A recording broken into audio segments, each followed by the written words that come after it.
they weren't the only ones. All of my colleagues in Congress, for the most part, were averse from discussing it. They really did not want to do it. They did not like the fact that I continually brought it up and made them vote on a lot of issues that people cared about, but a lot of their donors didn't like. That's been the problem for as long as I can remember. When people say to me all the time, what is the...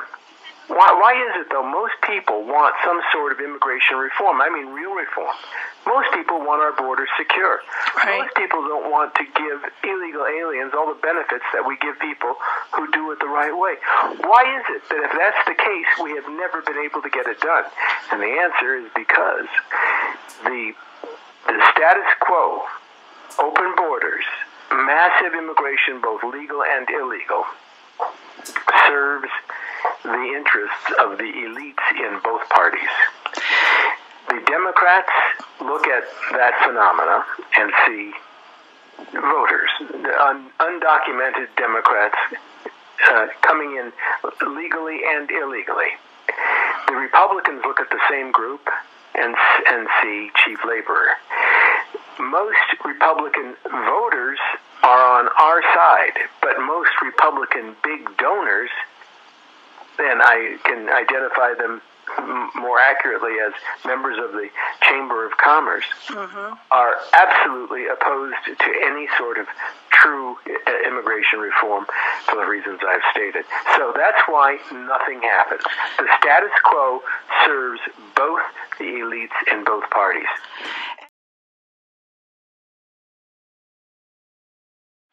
For instance, what Jeb Bush raised, so far, $110 million. Now, Trump can put that in by himself, of course. Doesn't matter.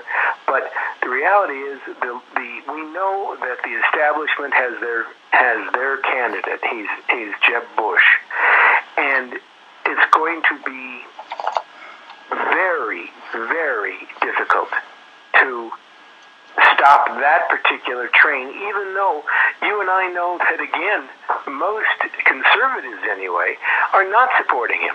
But the process, the Republican nominating process, is one that will always favor the status quo politician, the moderate, the guy that the big money people. And I know how that sounds, but it's the truth.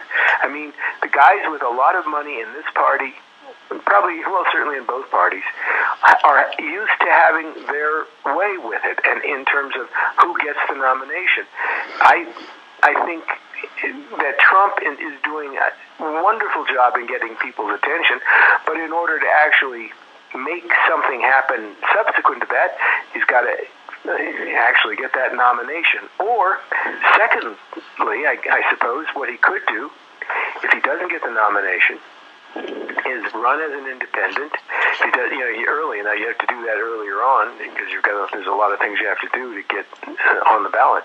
But or a third-party candidate or something like that. I worry, Pat, that about the only thing that can actually force the issue is a real, honest-to-God third party with tremendous support behind it that takes away from Republican candidates. And it would take away from some because plenty of Democrats feel as we do.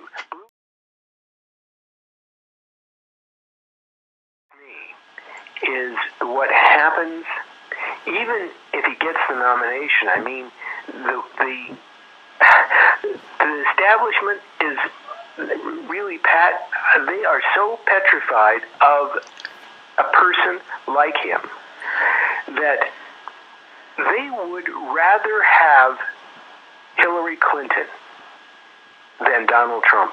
Oh, yes. Oh, yeah.